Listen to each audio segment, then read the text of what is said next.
우리 오늘 하나님께서 하나님이 원하시는 교회 세 번째 시간입니다. 오늘은 교회에 관한 세 번째 설교를 하는 날입니다. 첫 번째는 교회 존재 목적이었고, 두 번째는 제자 훈련의 방법, 성경적인 제자 훈련의 방법에 관해서 말씀을 드렸습니다. 오늘은 이 세 번째 교회의 본질을 이룰 수 있는 그 방법에 관해서 말씀을 드리려고 합니다. 아주 오래전에 개그맨 박영진 씨의 유행어가 있었습니다. 우리가 개그맨 박영진 씨를 잘 알지는 못해도 이 유행어를 들으면 하실 것입니다. 그 유행어는 바로 이것입니다. 소는 누가 키울 거야? 아시죠? 소는 누가 키울 거야? 소는, 이 유행어가 굉장히 그 시대 2000년대 후반부터 굉장히 많은 사람들에게 정말 유행이 되었습니다. 이 한마디에 많은 내용들이 함축되어 있는 것 같습니다.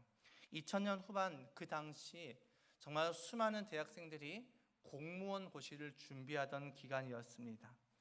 그 당시 개봉했던 이 작전이라는 그 영화의 주인공이었던 박용화의 동생, 박용화 씨의 그 동생으로 나왔던 그 사람이 취업 준비를 하면서 그 형에게 이렇게 이야기를 합니다. 형, 지금 공무원 시험 그 경쟁률이 얼마나 높은지 알아? 100대 1이 넘어 라고 이야기를 했습니다. 그러니까 100명이 넘는 그 인원 중에 한 명을 뽑을 정도로 굉장히 이 공무원 시험의 경쟁률은 굉장히 몰려 있었고 굉장히 높았던 것이죠. 그러니까 수많은 그 당시에 한 10명 중에 한 7, 8명이, 대학생 10명 중에 7, 8명이 공무원 시험을 준비하는 그런 상황이었습니다.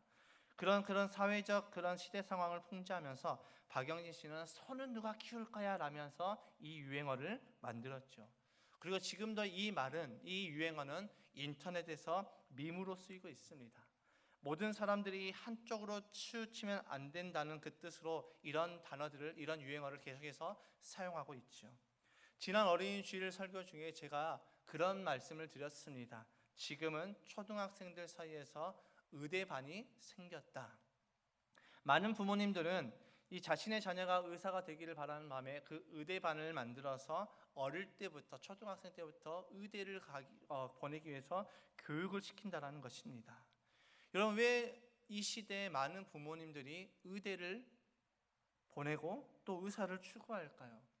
의사가 생명을 살리기 위한 그런 고귀한 직업이기 때문일까요? 사실 의사로서 생명을 살리는 그런 사명감보다는 의사가 이 시대에 살아가는 수많은 이 시대의 의사들이 많은 부와 명예를 얻을 수 있기 때문에 그 의대반을 만들고 의사를 만들려고 한다는 것이죠. 그런데 만약에 정말 이 세상에 있는 모든 우리의 다음 세대들이 다 의사가 된다면 이 사회는 어떻게 될까요? 혼란스럽지 않을까요? 이때 우리는 그 말이 생각나지 않겠습니까? 소는 누가 키우냔 말이야. 도대체 소는 누가 키우냔 말이야. 이 의사라는 직업이 부와 명예를 준다고 해서 모두가 의사가 된다면 우리나라는 정상적으로 돌아갈 수 있는 그런 상황이 될까요? 또 정치를 하게 된다면 모든 사람이 정치인은 많은 부와 또 명예를 갖기 때문에 모두가 정치인의 꿈을 꾸고 정치인이 되려고 한다면 이 나라가 정상적으로 될 수 있을까요? 모두가 대통령을 꿈을 꾸고 대통령이 되기 위해서 정치에 입문하고 그런 삶을 살아간다면 우리나라는 정상적으로 돌아갈 수 없겠지요. 모두가 판사와 검사라면 어떻게 될까요? 여기에 대답은 우리가 명확하게 잘 알고 있습니다. 이것은 정상적으로 돌아갈 수 없다라는 것이죠. 대한민국이라는 나라가 잘 돌아가기 위해서는 어떻게 해야 될까요? 각 분야에 맞는 인재들이 세워져야 되는 것입니다. 그래야 이 나라가 잘 돌아가고 이 나라가 건강하게 잘 세워지겠죠. 그렇다면 교회는 어떨까요? 교회는 어떨까요?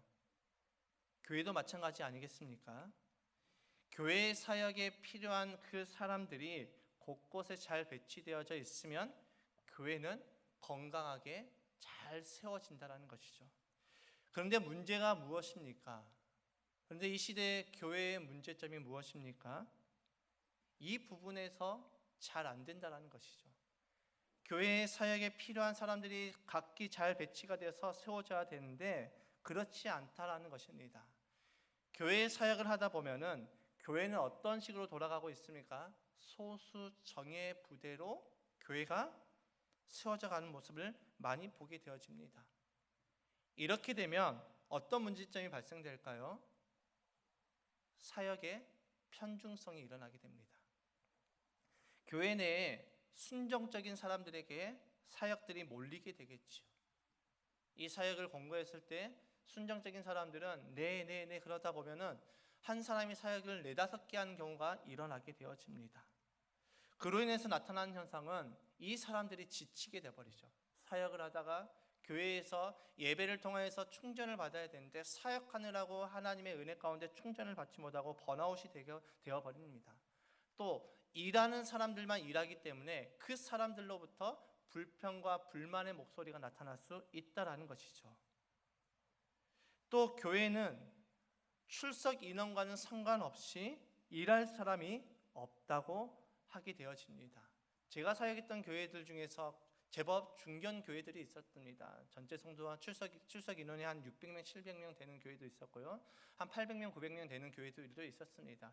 그런데 거기서 사역을 하면서 이 전도사님들이 늘 연말만 되면 똑같이 하는 말이 있었습니다. 일할 사람이 없어요. 자, 800명, 900명 되는 교회가 일할 사람이 없다면 우리 교회는 어떻게 돼야 될까요? 700명 되는 교회가 일할 사람이 없다면 우리처럼 작은 교회들은 어떻게 될까요? 사람들은 많이 있지만 일할 사람이 없다라는 것입니다. 그러다 보니까 자연스럽게 어떤 현상이 일어나냐면 이제 그 모든 사역들이 이제 부목사님들에게 편중되어집니다. 사역이 몰리게 되는 것이죠. 저 역시도 사역을 하면서 한꺼번에 많은 사역들을 감당했었습니다. 찬양, 행정, 차량, 부서사역, 설교사역, 신방사역, 장례사역, 또 뭐 노인대학 있으면 노인대학을 가야 되고요. 또 어린이 사역 있으면 어린이 사역을 가야 되고요. 청년 사역, 수많은 사역들을 제가 사역을 하면서 가장 많이 맡았을 때가 8가지, 9가지 정도의 사역을 맡았습니다. 이렇게 되면은 굉장히 지쳐버리죠. 육체적으로 굉장히 피곤합니다. 그로 인해서 제가 부교육자 때 어떤 현상이 나타났냐면 새벽 예배 때 기도할 시간을 많이 확보하지 못합니다. 왜냐하면 기도할 그 새벽 예배를 이제 새벽 예배 때 일찍 일어나서 새벽 차량 운행을 하고요. 또 기도하다가 이제 새벽 차량 그 기도가 끝나면 성도님들 모셔다 드려야 되고 또 사역 중에 언제 장거리 운전을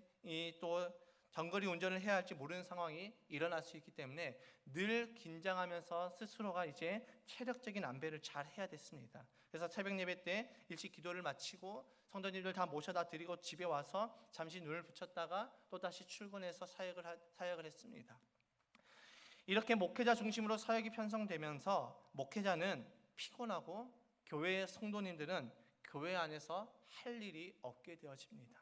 700명, 800명 중에서 실제적으로 일하시는 분들은 한 4-50명 정도밖에 안 되고 나머지 한 750명 정도는 교회를 그냥 왔다 갔다 하면서 예배만 드리는 예배의 구경꾼으로 세워진다는 것이죠.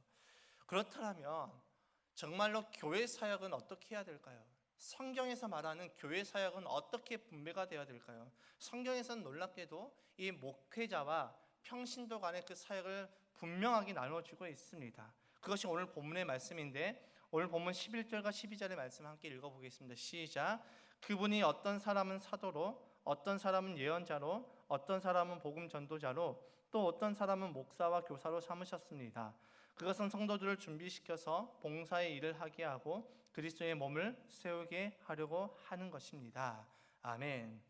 오늘 본문 11절에 의하면 주님께서는 여러 명의 그 사역자를 세우셨는데 사도, 예언자, 복음 전도자, 또 목사와 교사로 사명을 주어서 교회로 보내셨다라고 말씀하고 있습니다. 근데 여기서 열거되어 있는 사람들은 어떤 사역을 하는 사람들입니까? 첫 번째로 사도는 어떤 사람입니까? 사도는 보냄을 받은 사람들입니다. 베드로나 요한, 바울과 같은 사람들을 말하고 있죠. 이들은 주로 돌아다니면서 교회를 세웠고 또 다른 곳에서 또 교회를 세워서 교회가 좀 안정이 되면 다른 곳으로 떠나서 또 그곳에서 교회를 세우는 사람들이죠. 오늘날 이 사도의 사명을 감당하고 있는 사람들은 아마도 선교사님 정도로 우리가 볼 수가 있습니다.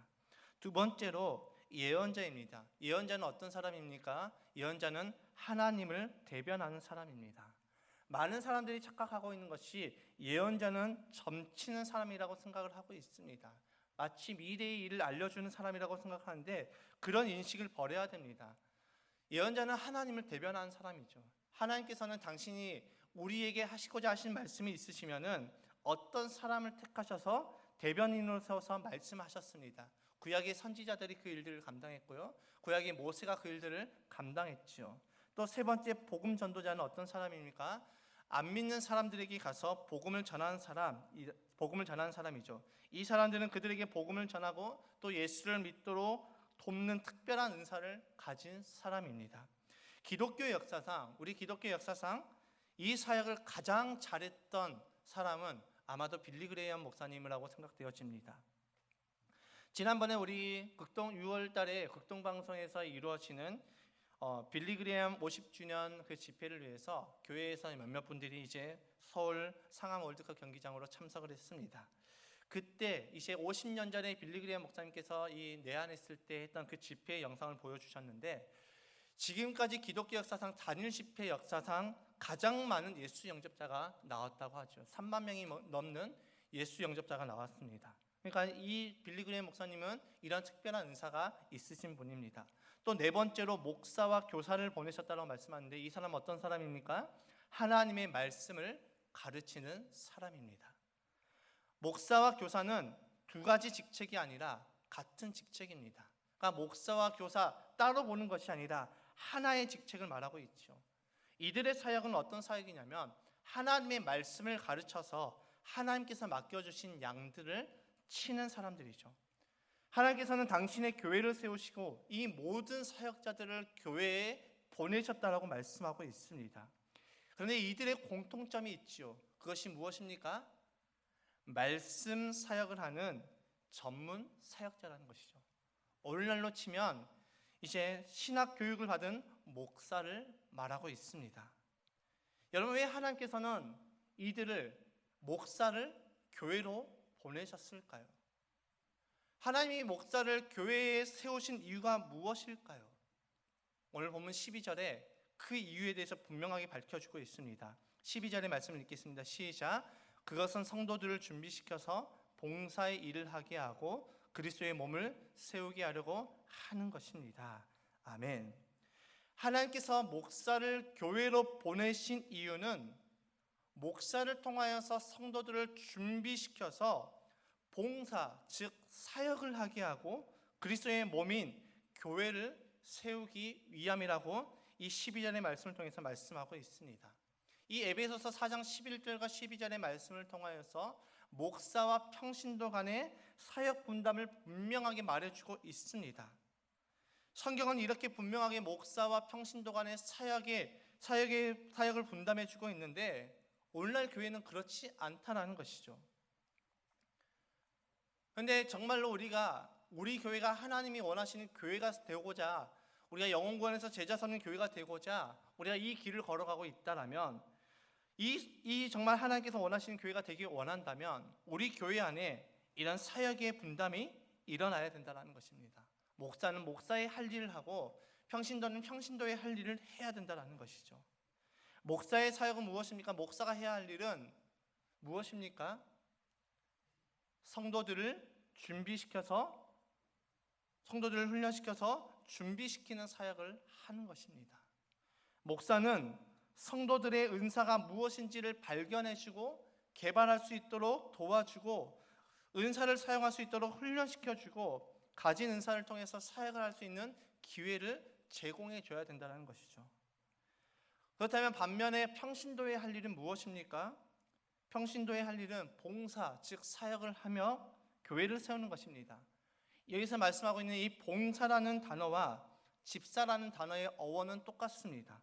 똑같은 단어에서 왔다라는 것이죠. 집사는 웨이터라는 그 의미를 가지고 있습니다.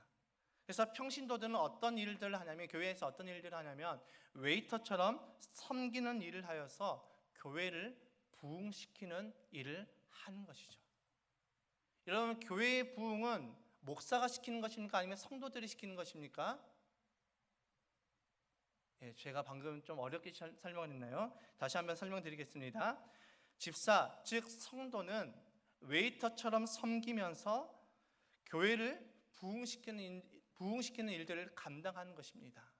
여러분, 교회의 부흥은 누가 시키는 것이라고요? 성도입니다. 목사입니까? 성도입니까? 성도가 부흥을 시키는 것이죠.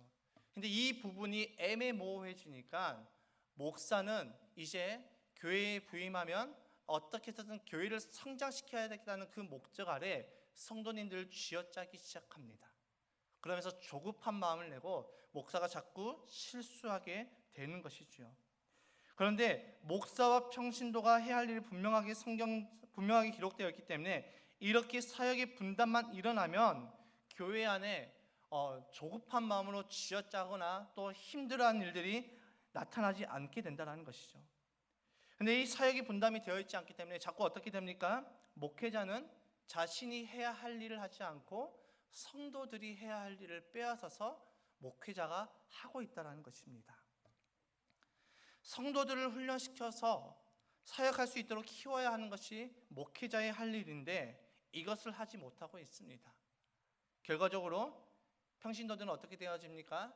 자신들이 해야 할 일들을 다 빼앗기고 예배자가 아닌 구경꾼으로 교회만 왔다 갔다 하는 일들이 발생하게 되어지는 것이죠.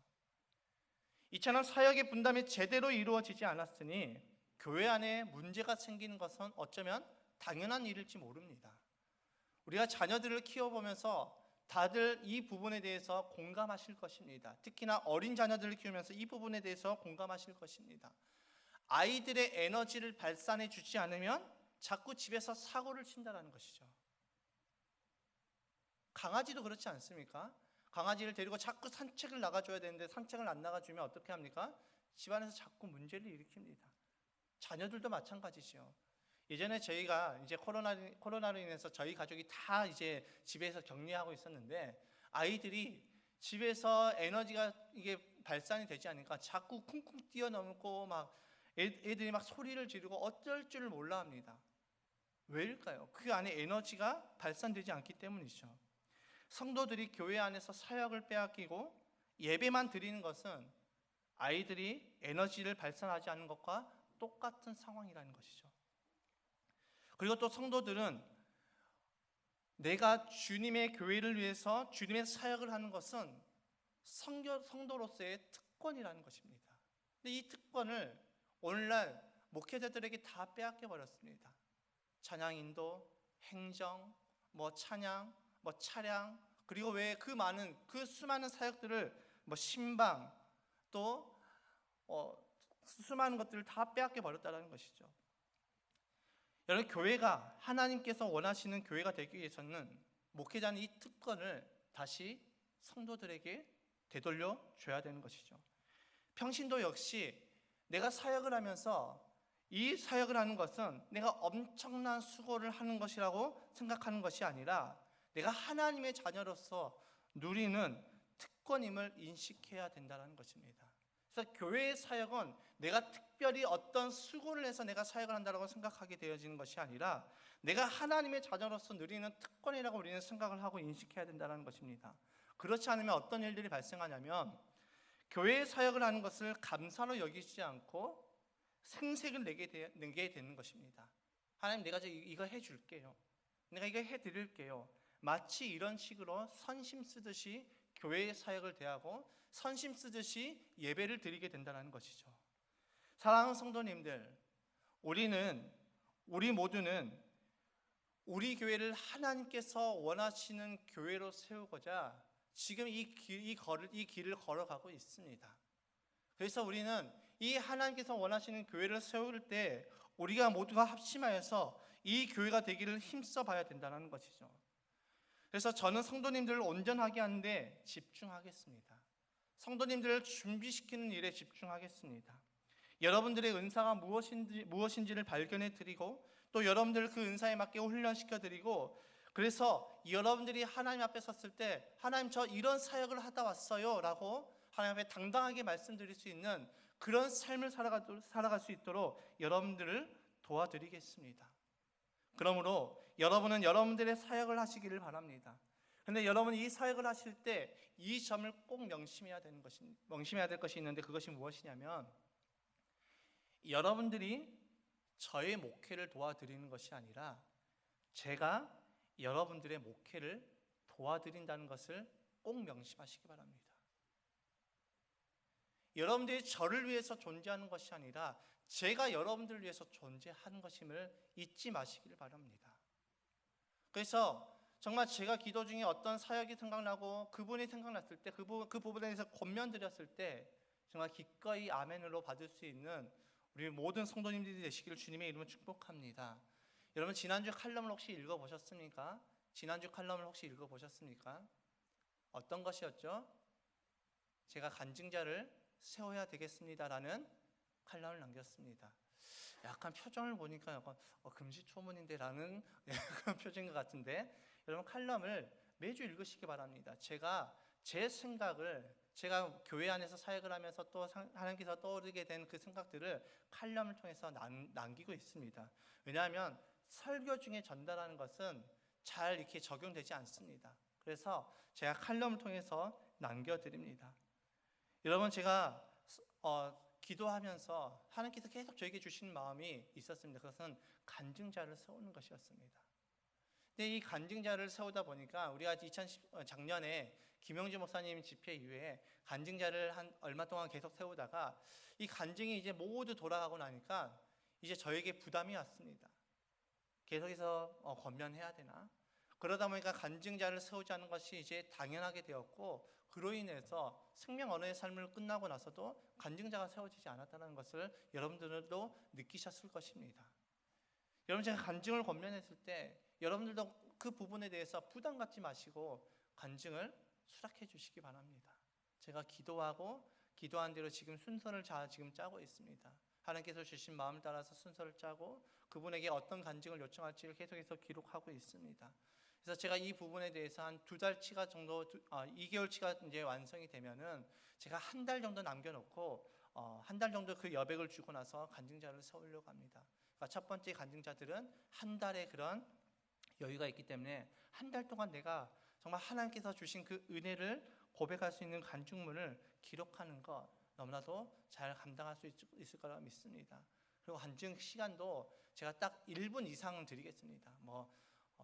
5분이라고 정하는 것이 아니라 1분 이상만 하면 됩니다. 1분 이상이면은 이 A4 용지에 한 앞면의 절반 정도입니다. 앞면의 절반. 그 정도만 내가 간증해도 된다라는 그런 마음으로 간증을 하시면 되겠습니다. 그러다 보면은 간증의 시간이 더 늘어날 수도 있습니다. 여러분 그래서 정말 제가 여러분들의 목회를 도와드린 여러분들이 저를 위해서 존재하는 것이 아니라 제가 여러분들을 위해서 존재한다라는 그 사실을 잊지 마시고, 제가 이 부분들에 대해서 제가 꼭 우리 교회가 성경적인 교회로 세워지기 위해서 여러분들을 도와드리겠습니다. 여러분 저는 우리 교회가 정말 성경적인 교회로 세워지기를 간절하게 소망하고 날마다 이것을 기도하고 있습니다. 아마 여러분들도 이것을 기도하고 있을 것입니다. 이런 성경적인 교회가 되기 위해서는 교인 한 분 한 분이 다 사역자가 되어야 된다는 것이죠. 여러분 사역자 그러면 내가 목사가 되어야 되나? 이런 것이 아닙니다. 사역자는 어떤 사람이냐면 제가 조금 이따가 말씀드리겠지만 우리 본문 16절의 말씀 한번 읽어보겠습니다. 시작. 온 몸은 머리이신 그리스도께 속해 있으며 몸에 갖추어져 있는 각 마디를 통하여 연결되고 결합됩니다. 각 지체가 그 맡은 분량대로 활동함을 따라 몸이 자라나며 사랑 안에서 몸이 건설됩니다. 아멘. 여러분 이 말씀 가운데 이 16절 안에서 눈여겨볼 단어가 있는데 그것은 각 마디 그리고 각 지체라는 것입니다. 바울은 이 말씀을 통해서 성도는 단 한 사람도 빠지지 않고 모두가 다 사역자가 되어야 된다는 그 사실을 말하고 있죠. 여러분 교회가 진정으로 주님의 몸이고 성도가 진정으로 그리스도의 몸의 지체라면 모든 성도들은 한 사람도 빠지지 않고 다 주님의 사역을 감당하는 사역자가 되어야 된다는 것이죠. 그것은 그 사내가 사역을 하는 데 있어서 각 지체마다 분량대로 받은 은혜만큼 주신 믿음만큼 크면 큰 대로 작으면 작은 대로 자신의 역할을 감당하면 되는 것입니다. 사역에는 큰 사역과 작은 사역이 없습니다. 주님의 사역에는 큰 사역과 작은 사역이 없습니다. 여러분 제가 예전에 저희 신학생 때 우리가 이제 우리 신학교 동기들끼리 이제 이야기를 하게 되면 다 하나씩 이제 하나의 그 포부를 이야기하는데 어떤 이야기를 하냐면 저는 큰 목회를 하고 싶습니다 라고 이야기를 했습니다. 저도 그 중에 한 사람이었습니다. 큰 목회를 하고 싶습니다. 그때 한 교수님께서 이렇게 말씀하셨습니다. 도대체 무엇이 큰 목회고 무엇이 작은 목회입니까? 주님의 일을, 주님의 사역을 위해서, 주님을 위해서 살아가는 그 모든 목회는 모두가 다 큰 목회입니다. 교회가 크다고 해서 큰 목회를 하고 교회가 작다고 해서 작은 목회가 아닙니다 라고 교수님께서 말씀해 주셨습니다. 여러분, 사역에는 큰 사역, 작은 사역이 나눠지지 않습니다. 많은 사람들은 이 부분에 대해서 어떻게 생각하냐면, 사람들 앞에 서는 것은 큰 사역, 사람들 앞에 서지 않고 뒤에서 숨은 손길로 하는 그 섬기는 것은 작은 사역이라고 생각합니다. 그래서 사람들이 사역을 할 때 어느 사역이 가장 집중되냐면 찬양 쪽의 사역이 가장 집중되어집니다. 왜냐하면 많은 사람들 앞에 세워지기 때문이죠. 그러나 주님의 사역은 큰 사역, 작은 사역이 나눠지지 않는다는 것이죠. 지나가다가 떨어진 쓰레기를 주워서 내가 쓰레기통에 버리는 그 사역도 주님의 일이고 주님 앞에서는 큰 사역이라는 것입니다. 우리가 그리스도의 몸인 교회를 세우는 모든 사역이 큰 사역이라는 것입니다. 이 교회를 청소하는 것도, 이 교회 안에 떨어져 있는 쓰레기를 주워서 버리는 것도, 내가 교회에 와서 앉아서 기도하는 것도 모두가 다 큰 사역이라는 것이죠. 저는 우리 교회 모든 성도님들이 교회에 올 때 구경꾼을 오는 것을 원하지 않습니다. 그냥 이 자리에 나와서 자리만 채웠다가 가는 성도님들로 세워지는 것을 원하지 않습니다. 저는 우리 교회 모든 성도님들이 주님의 몸을 세우는 각 지체로, 각 마디로서 오시기를 간절하게 소망하고, 그것을 위해서 새벽마다 여러분들의 이름을 불러가면서 기도하고 있습니다. 타지에 나가 있는 우리 청년들을 위해서도 기도하고 있습니다. 하나님, 우리 청년들이 어디에 있든지 간에 주님을 잃어버리지 않게 하여 주옵소서. 주님이 주인 되심을 잊지 않게 하여 주옵소서. 하나님, 우리 모든 성도님들이 교회 안에 구경꾼으로 세워지지 않게 하여 주옵소서. 우리 모든 성도님들이 교회 안에 주님의 일을 감당하는 주님의 사역자로 세워지게 하여 주옵소서. 한 사람 한 사람 이름을 불러가면서, 한 가정마다 이름을 불러가면서 기도하고 있습니다. 여러분, 목장의 연합체인 백합교회뿐만 아니라 우리 각 교회들 있지 않습니까? 우리 실버교회, 키르기스 교회, 필리핀 교회에도 우리 모든 지체들이 사역자들이 되기를 소망하고 있습니다. 백합교회만 교회가 아닙니다. 우리가 속해 있는 모든 목장들도 다 교회입니다. 여러분들의 그 목장의 이름을 따서 여러분들이 교회로 생각하고 교회로 불러야 됩니다. 필리핀 교회, 키르기스 교회, 실버 교회로 불러야 되는 것이죠. 그 작은 교회에서 우리는 모두 다 사역을 감당하고 섬겨야 됩니다. 나의 가정을 오픈하여서 내 가정이 집으로서의 역할만 하는 것이 아니라 우리의 집이 교회가 되어지게 하고, 함께 그곳에서 음식을 준비하고 함께 떡을 떼고 먹고 나누며 각자에게 부어주신 그 은사대로 사역을 감당하는 우리 모두가 되기를 주님의 이름으로 축복합니다. 우리 이 일을 위해서 함께 힘써 봅시다. 힘들 수 있습니다.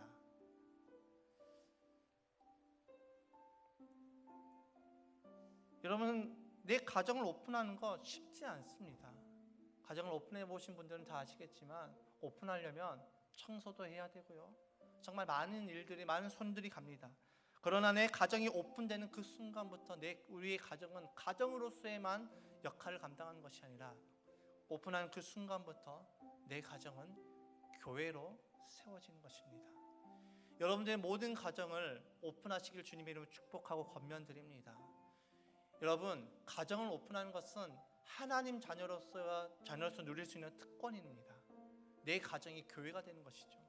우리의 집이 교회가 된다는 것 얼마나 설레십니까? 우리의 집이 교회가 되고 그곳에서 우리의 모든 지체들이 함께 모여서 교회로서의 교회의 그 모임이 이루어지고, 그것에서 예배가 이루어지고, 찬양이 이루어지고, 기도가 이루어지고, 삶의 나눔이 이루어지고, 음식을 먹고 나누며 그 교회의 사역이 감당되어지는 그 가정으로 세워질 때 하나님께서 그 가정을 그냥 두시겠냐는 것이죠. 그 가정을 축복하시지 않겠냐는 것이죠. 여러분, 모든 성도님들이 다 그리스도의 지체가 되어서 그리스도의 몸인 교회를 세우는데 함께 힘써 보시기를 주님의 이름으로 축복합니다. 제가 여러분의 사역과 목회를 도와드리겠습니다. 제가 여러분들을 위해서 간절히 기도하겠습니다. 제가 여러분 한 사람 한 사람을 위해서 간절히 기도하겠습니다. 여러분들의 은사가 무엇인지 늘 하나님께 묻고 질문하며 그 은사를 발견해주고 그 은사대로 훈련을 시키고 그 은사를 사용할 수 있도록 그 사역의 각 자리마다 제가 배치해드리겠습니다. 그래서 정말 함께 성경적인 사역 분담을 통해서 구경꾼이 없는 교회, 누군가에게 사역이 편중되지 않는 교회, 성경적인 사역 분담이 잘 일어나서 정말 성경적인 교회로 하나님이 원하시는 교회로 세워나가는 우리 백합교회가 되시기를 주님의 이름으로 축복합니다.